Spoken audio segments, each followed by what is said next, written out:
Hello, everyone. Thank you so much for staying with us for after the show.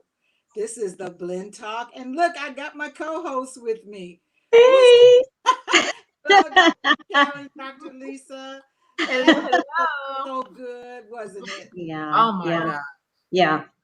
so good. I I am such a fan of this show, I have to tell you. I mean, yeah, I know I'm in it, but Oh my gosh, the information was so powerful. right. So Yeah, powerful, so yes, powerful. yes, It's different when we are watching it as opposed to producing it. It's yes, like as a viewer, I heard things that I didn't hear in our production. And it Yep. was like, oh my God, people, I hope people are getting this Yeah. information because it's so non-mainstream. It's what people are mm-hmm. hearing.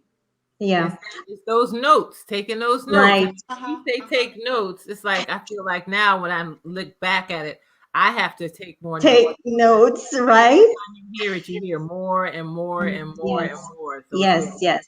I like the empowering aspect. I think we had wanted it to be a therapeutic um show environment to be in. I'm finding that's exactly how I feel when I watch it. It's a lot of information, but I really feel like I'm being fed.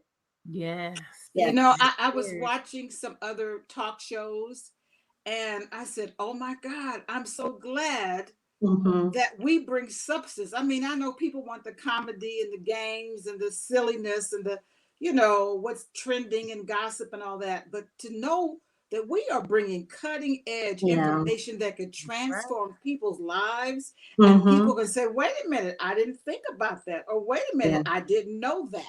That's Yes. what's I so love it. satisfying to me. Yes, yes. And the experts, the guests, they have each of them have so much valuable information to share. So, even if we didn't have anything to say, each one of them could easily have been the only guest, and there would have been so much richness. It's only time that limits our ability to get more. Yeah, Yeah. yeah. This is such when I think of a cutting edge show, I think about it from the perspective of this being a template Yeah. for shows in the future because again, the mind, body, spirit connection, Hmm. that information has been taught in so many other realms, but has it really been shown on TV, and definitely not in this way, and definitely not for our communities, right? Like Yeah. most Right. not for Yes. our communities. Yes. So I'm so excited to be able to continue to share. So remember, if you guys have any comments, if tell us what you liked about the show. Tell us what Mhm. guests you felt were, you know, I'm gonna look yeah. and see if anybody's on with us right now. Okay.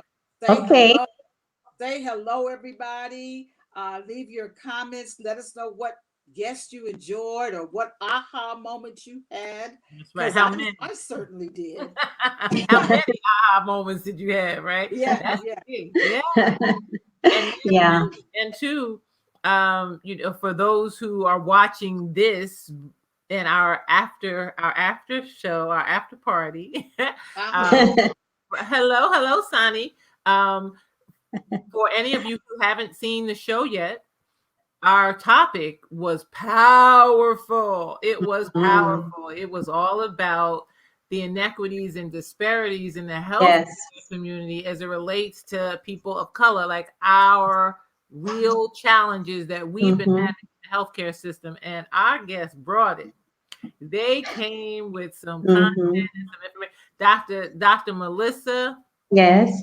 dropped the mic. Like she gave so much information, Mm-hmm. oh my God, about how to empower yourself. That's really what her book is about. Hmm. I think the full title is "Excuse Me, Doctor," if I'm not mistaken. But yeah, so really good, really good information. I love it. She Hmm. said something that I have always thought in my mind, and I haven't always said it out loud because I know it could be sound insensitive or disrespectful to the medical community, but when she said, you know, we give too much power to those in the white coats. We don't come Mhm. we Yep. don't come prepared. We don't come with any health literacy. We don't know Yes. where our organs are. We don't know, we're not tracking what we eat. We're not tracking things. We're not aware of, you know, how medicine is affecting us, how family dynamics are affecting us, how the news is Mhm. affecting us, how age or hormones. And it's like when you just go there, you just sit there and say, okay, what's the matter? It's like, wait Fix a me. minute, you're Right. giving too Fix much me. power. Fix But me. you Mm, know, mm. Joel, though, it could be taken offensively, but each of us have loved ones and we love ourselves. And, you know, it would be unfortunate if persons in white coats were offended, but I think we have an obligation to really prioritize what is near and dear to us, our own health and the health of our loved ones. Yeah. All of us here are helpers. We help people. We're professionals. Mhm. People hold us to a high standard, so we should hold people to a high standard. Yeah. And I Yeah. think Yeah, what I'm trying to say is that we should come helping them, Yes. come Yes. with right, background information, right. know your Yes, family history. Don't deny your nutritional habits. right. Don't say, Yes. oh, I don't smoke, or oh, you know, I'm still, I don't eat bacon or whatever. Mhm. Come prepared with, Yes. so Yes, that you can help them. But I think when you just sit there and you don't have any information and you yes, expect them to work magic and to cure you, Mhm. that is right. such a Yeah, wrong message. And you know, when right. I listened to Sharon Judy talk, you know, it was very sobering. It Oh, was like, yes. it was very Mhm. sobering listening to her and to know um, how it impacted her, and that the last time she saw her husband was when she dropped him off at the hospital. You know, when I Mhm. heard her say that again, I just gasped. Yeah. Mm, Yeah. I And am so so, many people are going through that. I mean, yes. yeah, I that know. it's like commonplace. Mhm. I Yeah, mean, really commonplace, and it's unfortunate because that empowerment piece is the key. If Mhm. we have to become our own advocate, if Mhm. we are not our own advocate, if we don't know enough about how our body works, if we do not know enough about what our lifestyle is doing to us, we're going to become victim because unfortunately the system, and I'm going to say it, has become a sick care system, not a healthcare system. It is a Mhm. sick care system. It is about treating you after you're sick as opposed to really preventing. And we don't get Mhm. the education, we don't get the support, the knowledge. I mean, most of the people come into my office and they're like, "You're the first doctor who ever actually even listened to me." Like that's I right. can't get a And 5-minute conversation with my doctor, Mhm. right? Mhm. And how can they know what's really going on in your life Mhm. if if they don't know you, if they and don't then know who you are, what your problems are, like it's a huge dilemma because they don't have Mhm. time, really. right. They don't And have then we're throwing out the window what our ancestors did before we had technology and medicine and Mhm. shots. That Mhm. stuff is still real, still valid, but we've thrown it out the window. So to Mhm. respect and to dig up the Mhm. knowledge of what did our ancestors do? You Oh know, yeah, people yeah. laugh Yeah. at me when I say, oh, well, you know, when I get a toothache or I want to, whiten up my teeth, I use, hydrogen peroxide or baking soda. You do what? You don't buy toothpaste? No. What did we do before we had toothpaste? Right. you know? Get rid of all the fluoride. That's Yeah, that's yeah. So it's like, I want to strike a balance. Mhm. Mhm. And I think that what we're doing is opening up people's minds to become critical thinkers and to Right. ask questions and to embrace a more holistic view towards how they're going to keep a healthy spirit, a healthy Yes, mind, Mhm. that's Mhm. right. and a healthy body. That's So right. I think Sharon Judy graciously said yes to stay with us for our after party, our afterglow for the Beauty Talk. So let's see if we can bring her in now. Sharon Judy, we thank you so much for being with us again today. There she Hi. is. Hey. Thanks for Hello, coming everyone. back. Thank you so much for having me. We What so did you I think have appreciate watching the you back. show? Because now you saw Mhm. did you see the entirety of the show? I did, and all of the information that I received today was very good for everyone. I know I kept hearing take notes, and I started jotting down notes. I was multitasking, but everything was so rich. It grabbed my attention. And the fact that one of the doctors said, interview your doctor. Yes. See? And Yep. that is something I think that is so important to Mhm. note, is that every doctor is not a good fit for everybody. That's Right. right. And so I just never thought about that. Yes. I know when she said doctor shop, I'm like, oh, Yes. Doctor Yeah. shop. I mean, Yeah. it's pretty. I think in the wellness community and in like the natural medicine community, and because we do also a lot of virtual work, that's pretty common. It's pretty common for me to have like a free 15-minute or complimentary consult to help a Mhm. person understand. I mean, I now just never. listen, I can't do a billion complimentary consults, but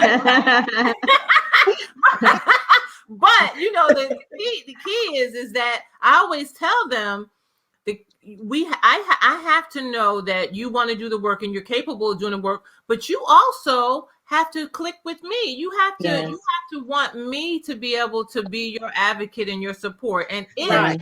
if you aren't vibing with me, then it's important for you to find somebody that you feel can help you do the work, because we're partners. Yes. We're That's walking it. Good. this journey together for a long time, more than likely. Absolutely. And Mhm. if you can't interact and have that connection with it, the healing is going to stunt. It's going to slow down the That growth. is so So, true. Yes. Yes. And it's The ment- interesting. yeah. I'm sorry, go ahead. I was going to say, Mrs. Judy, Sharon, the mental health care system very much like that as well. If you can imagine having to share even your recent loss with somebody who didn't seem to care that much, Mhm. it's a very sensitive thing to open up yourself that way and your life with somebody who you didn't get to decide this is a good person for me. And I think we just have to decide that this is what we deserve and not assume that everybody that has a credential is a suitable fit. Yes. not And hand it's our interesting. power over. Not hand your Right. power over. That is Right. Yeah. so true. Because we hear the term "your voice matters." Yes.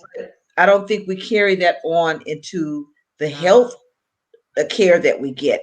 Mhm. If you have an HMO or even a PPO, we look at a name sometimes. It's like, okay, I'll go with him or I'll go with her. And Mhm. that's who, we will generally stay Mhm. with. I remember several times in the past where if my doctor or my husband had an appointment, I would go to that appointment with him so Mhm. that I could hear what the doctor was saying to him. Because unfortunately, at times our men, either they don't keep their appointments, they Mhm. don't make their appointments, and so a lot of times we as wives have to say, well, now I'm going to start making the appointment, and I'm going to the appointment with you. Yeah. And so there have been times where there was a doctor where my husband would say, well, I don't care for this, doctor. I didn't like the way that he or she talked to me. They didn't listen to what I had to say. And so I would change the appointments, but I never thought about it as doctor shopping. And so I learned something today. And Yeah. so, in the big, I guess the big picture, we are responsible for our own health, There you go. our own physical health, and our own mental health. That's right. And I think there's such a stigma in our community about seeking uh, help for our mental state. Mhm. A Mhm. lot of Well, times, I was wondering, Sharon, Mhm. by you talking about this very tragedy in your family, was it cathartic for you at all? How did you feel talking about it? Is that part of your healing process to be able to talk and process the pain and the grief and the sorrow? How did you feel after doing the show? it's interesting, Dr. Jewel, and I think I didn't really see it at the time as being part of the healing process. Because one of the things I had said when the producer had reached out to me to ask, was I willing to talk about it? And I thought to myself, I never know from moment to moment. I know. Anybody has had a close loss, it can change from minute Yeah. to minute how you're Mhm. feeling.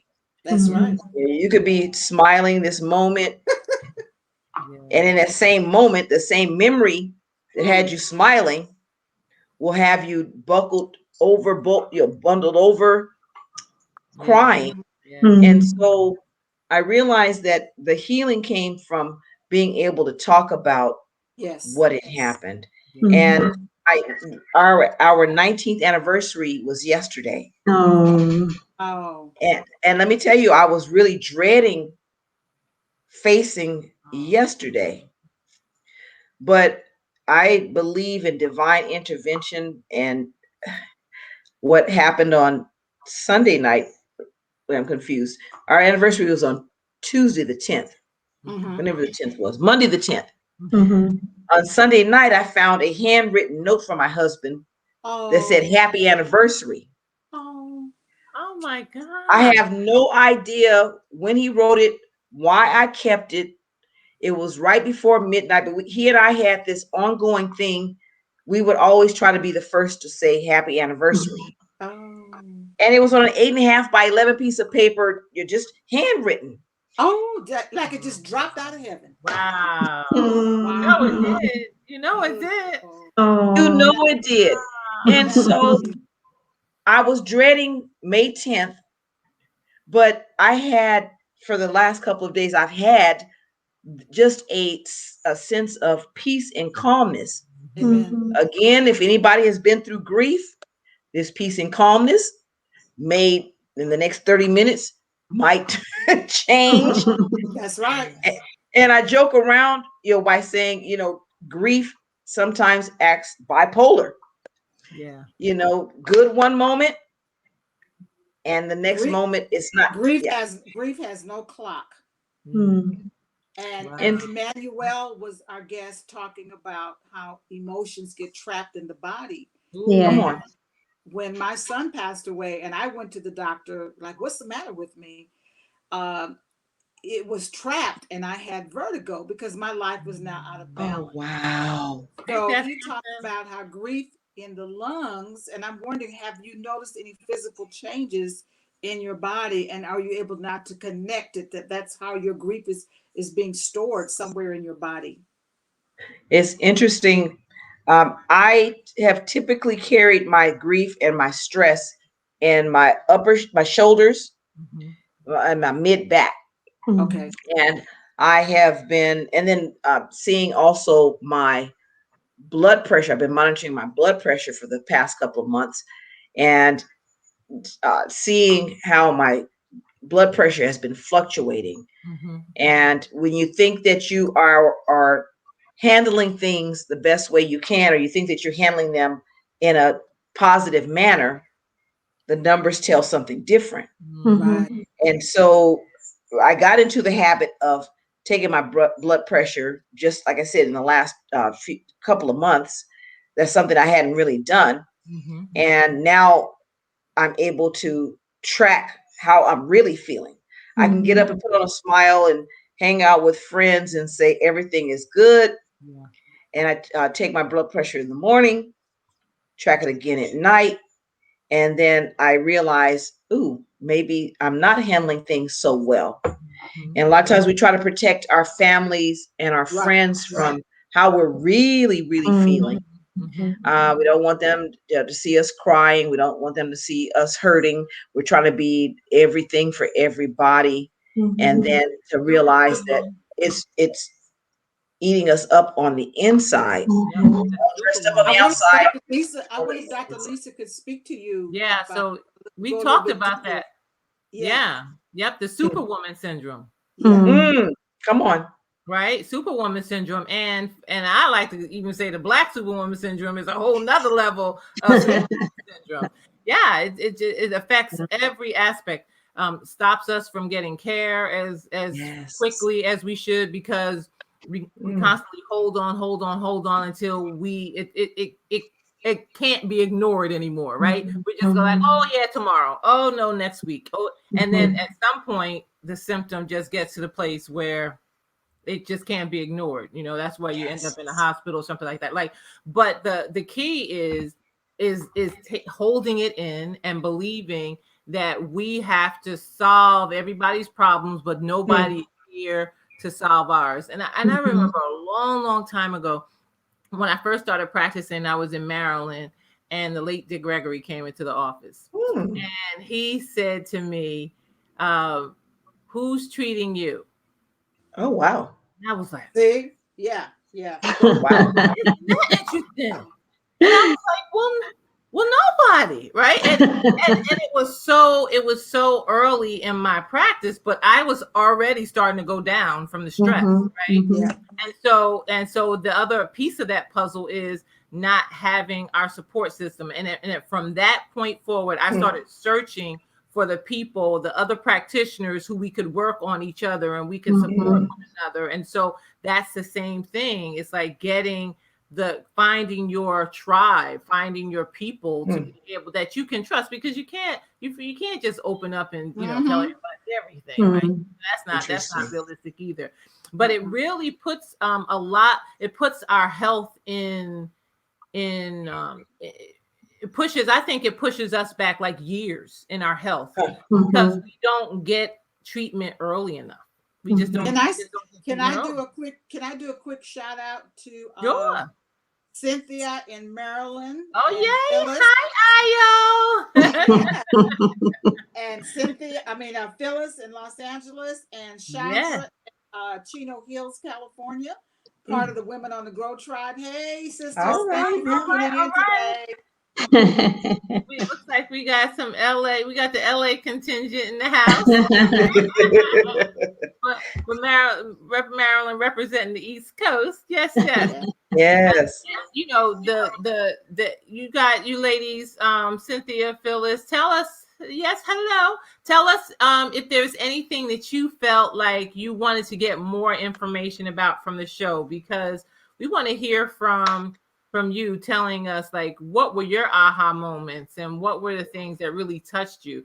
Because I can tell you, when you were telling the story about your husband and the whole experience, it put a visceral. You probably noticed, like, I didn't really ask that many questions because it was so visceral for me, because I too was in the hospital and I too was injured. I was injured by a surgeon who didn't tell me that he injured. He knew he made the mistake and he waited.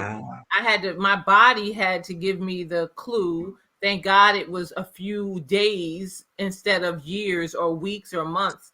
But when people don't see you, when they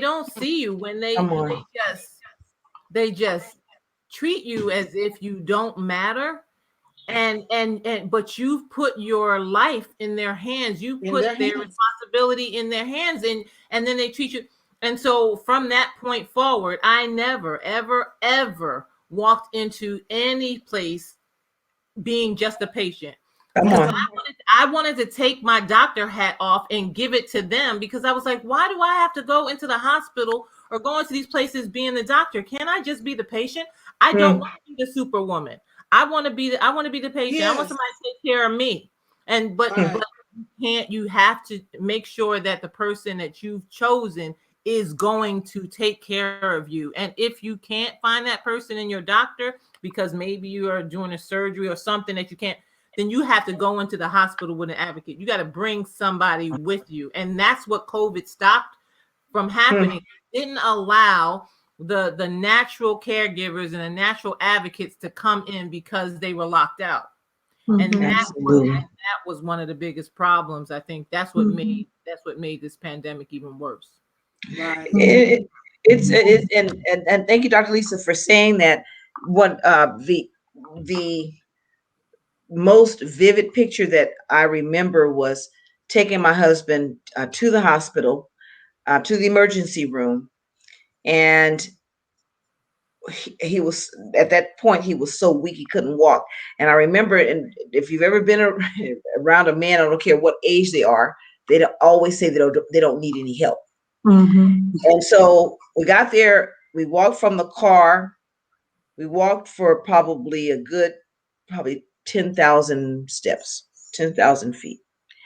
And my husband, I could tell, was struggling. Mm. And I asked him if he needed to take a break. He said yes. He sat down on a cement pillar. And then I asked him, do you want me to get a wheelchair? And he said yes. Mm. That was my first clue that he was really, really sick, because he never would have asked for a wheelchair. So I went and got the wheelchair, sat him in it, and then wheeled him up to the emergency room for check-in. And what you just said, it rings so true, because we can't go in and visit.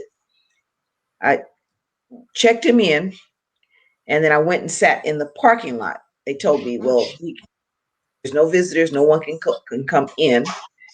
And as I mentioned earlier during our interview, he and I were under the impression that he would be prescribed something for what we thought was the flu Mhm.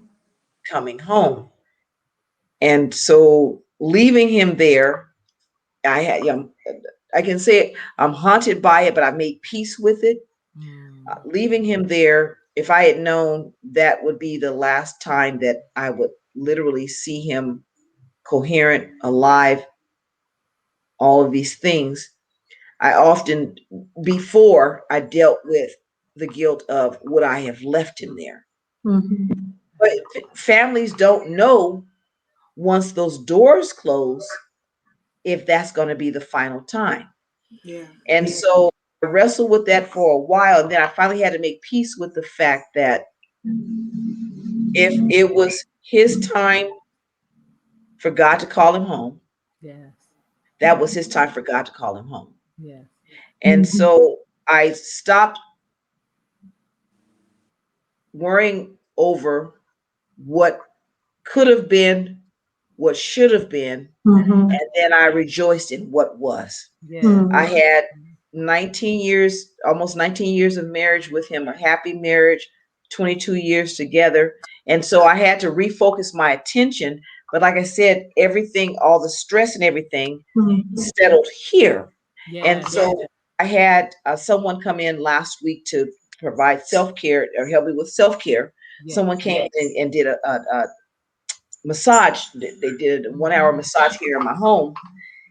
And I had my eyes closed. And as she was massaging me, I felt her do this, Mhm. because we carry stress in different places. Mhm. And so my eyebrows and my forehead were apparently frowned. And I realized when she did this, and I finally took a deep breath and just let it go. Yes. And I was able to relax. But the funny thing is, that was one of the things I used to always do to my husband when I was talking to him, and he'd have his forehead frowned up. We're talking. I would relax his. I said, "Relax your forehead," and he would tease me. He said, "Stop messing with me." I realized last week during the massage that that was one of the two places that I carried my stress. And we have to find healthy ways to release that stress. And I don't know who it was that was during the interview. A lot of times we turn to things that are not so healthy. The overeating. I think Dr. Jewel mentioned something about um, getting to the root of and getting rid of the underlying conditions. And so we overeat, which causes obesity. Sometimes you're drinking and, I'm going to say the young people, but some people turn to alcohol and marijuana because everyone says, well, it's it's the earth, it's this, it's that. But when you can't control those things, or when they become the crutches, are you really dealing with the problem, or are you medicating the problem? Self-medicate. What Sharon, I met you. I met you speaking at your church, and Right, so I know you are a woman of faith. And what I'm right. hearing, because we want to talk to the whole person that is listening, and that person that has strong faith, and they come up, they are experiencing a heartbreaking loss, Mm, and I'm mm, hearing you say, I have a perspective to say this must be divine order. I found peace. And I'm just wondering how you can further comfort someone that is saying, I'm mad at God. I don't understand why this is happening. Ooh-wee. Yeah, I mean, I'm just wondering, instead of saying, I need a crutch, you have an anchor. You are Listen, anchored in your faith that allowed you. Yeah, it got rocky, the wind was blowing, but your faith, hallelujah, come is what on. I'm sensing has kept you in the storm. Yes, Mhm. ma'am. Let me be completely transparent and honest in this moment. Yeah, please.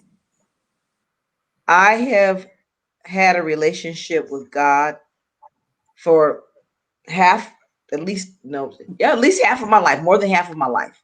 Uh-huh. Know him as my savior.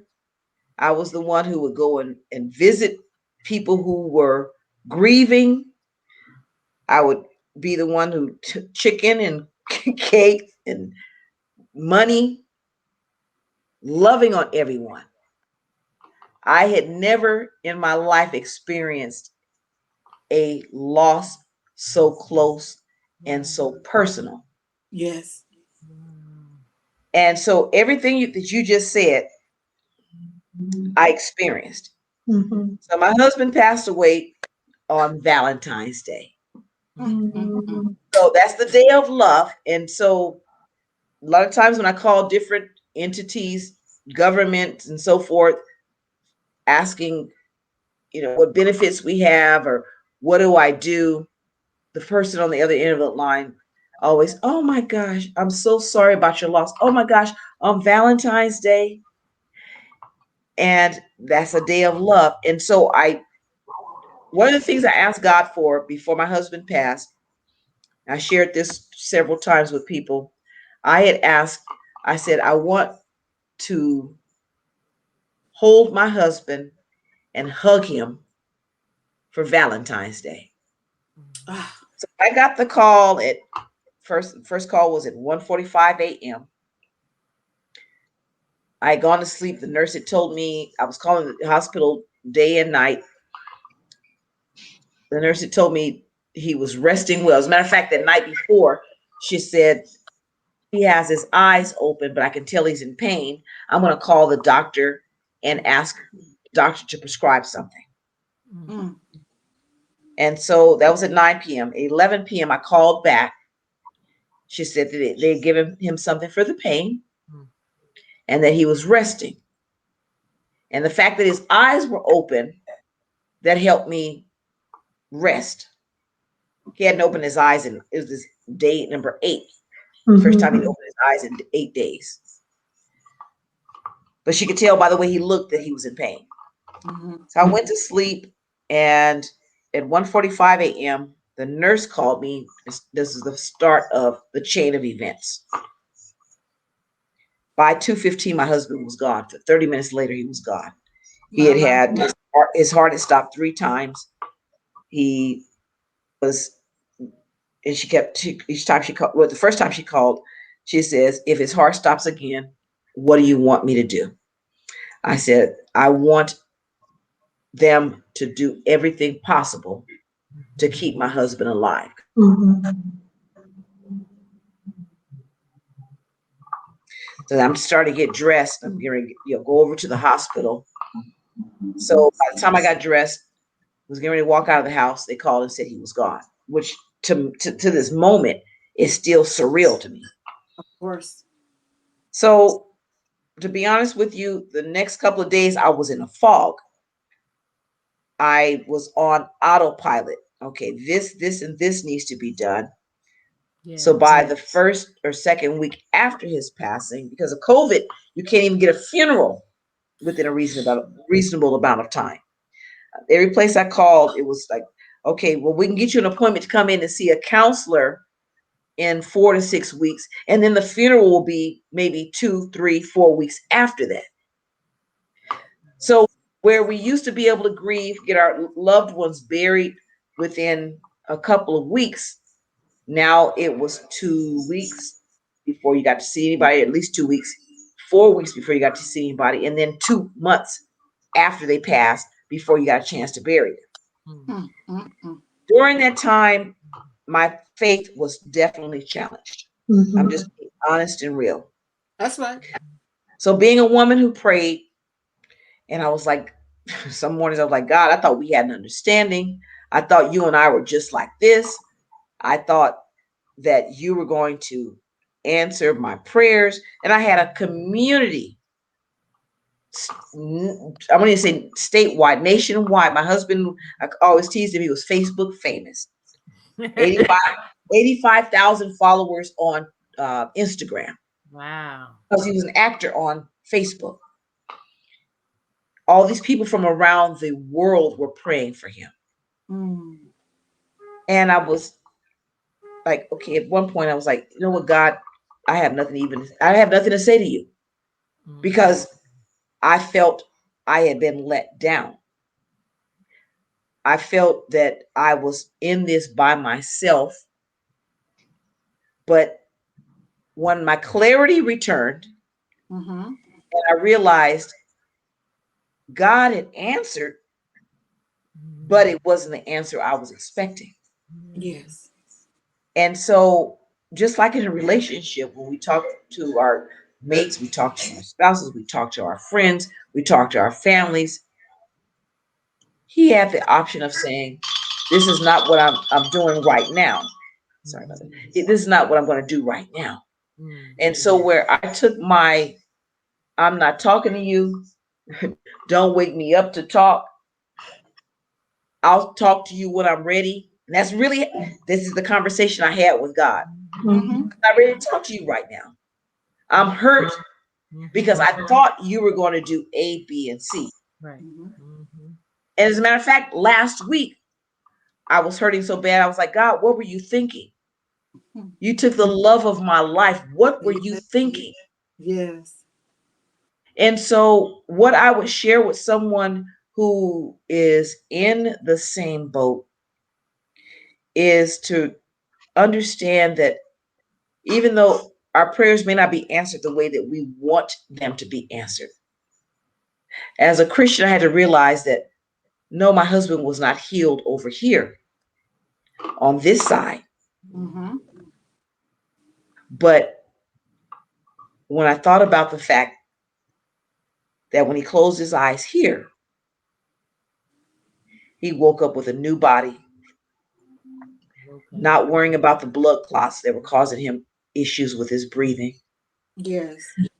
not concerned with the other underlying conditions that he had, but with a new body. And yes, I miss him. I miss him every day, every moment of every day. But also realizing that there's something greater, seeing my family come together in ways that I had never seen before. Mm-hmm. Sometimes there's something greater that we're not even seeing Right.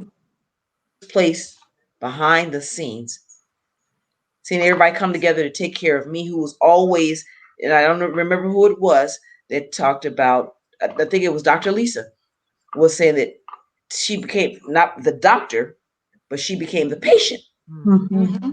So seeing the caregiver, or the one who's always ministering to other people, pouring into other people, giving help to other people, now being on the receiving end On the of that receiving same love and care. Let me tell you something. It is still hard for me to take in and receive everything that people are giving to me and pouring out to me. But I'm learning, and that several people have mentioned to me, this is for the years that you've sown and poured into other people. Yeah. And one thing I keep hearing is, let us love on you. Exactly.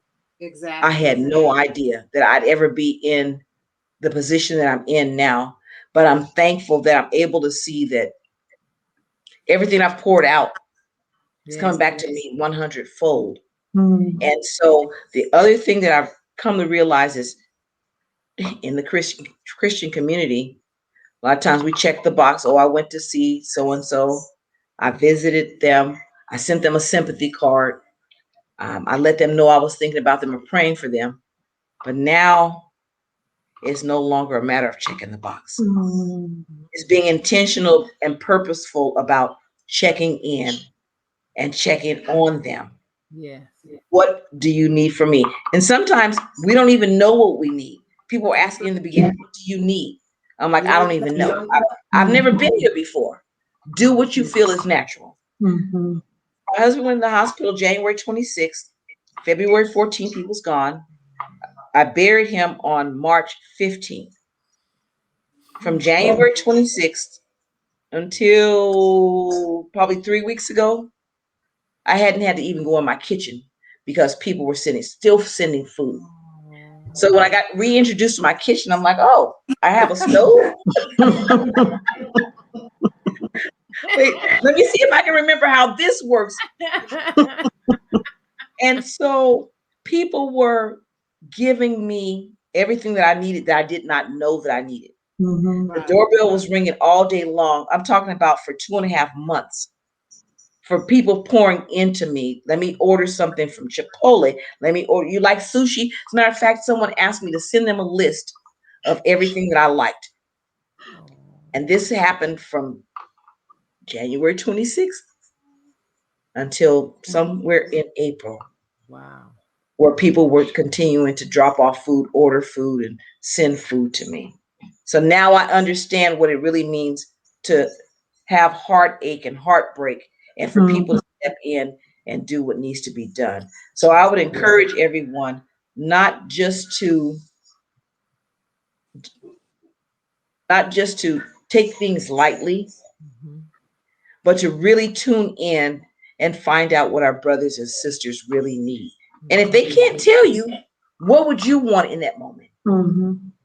Good. That's Good, good. What would Sharon. you want That in is them? so good, Sharon. That's And good. Yeah. I really appreciate you going deeper with your That's good. story. And this particular episode was about, the disparities and inequities in the healthcare system. So we just want to wish you the best as you continue to keep the legacy of your husband, Carl's, Yes. alive, and that Yes. all the legal support, whatever you need, Yes. to give voice to shake it up, Come on. ask those questions, because you're being a trailblazer for other people that fear the colonizers, that fear the Mm, system, mm, that mm. fear the system, or fear the white coats, or fear anybody that they perceive has more education or more authority than them. And Wow. we are living in a time where empowerment is a word that is a part of our vocabulary for every aspect of our living. So for the healthcare system, we really want to thank you that you are giving us a face and a story to Yes. realize that we do that. We're I saw someone say, we're not our ancestors, we speaking up.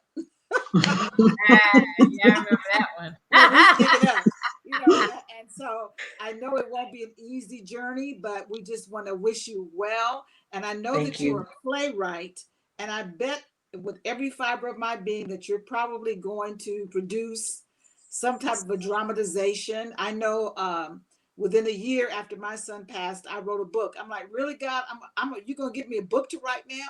But you realize that your pain becomes medicine Come and on. ministers to other people, because your story Yes.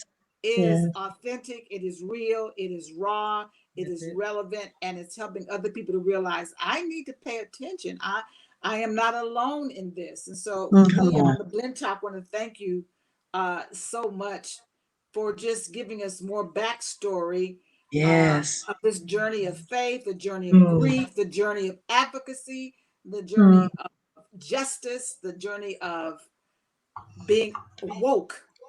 Come on. Yes, ma'am. Yeah, yeah, Yes, ma'am. yeah, yeah. And Thank you. putting your cape down. Come. Yes. And that's one of the things I've had to learn to do. And Mm. let me tell you, no is a complete sentence. That's Yep. right. So Yes. when I become overwhelmed, and I've just learned, I used to say that all the time, it's a complete sentence.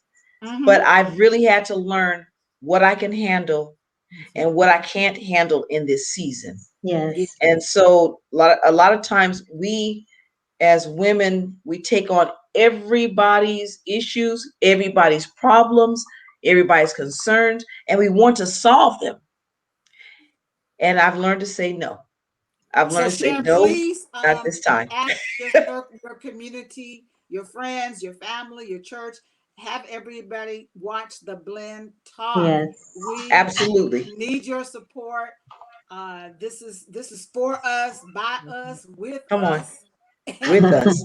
And so we when I did my interview with you about your book, you had the most hits out of all the interviews I ever did. Interesting. So That's amazing. I know you have a large following. So Yes. please let them know that you were on Yes, the ma'am. talk with Dr. Lisa and Dr. Yes. Karen. All right, my dear. Sharon, Yes, ma'am.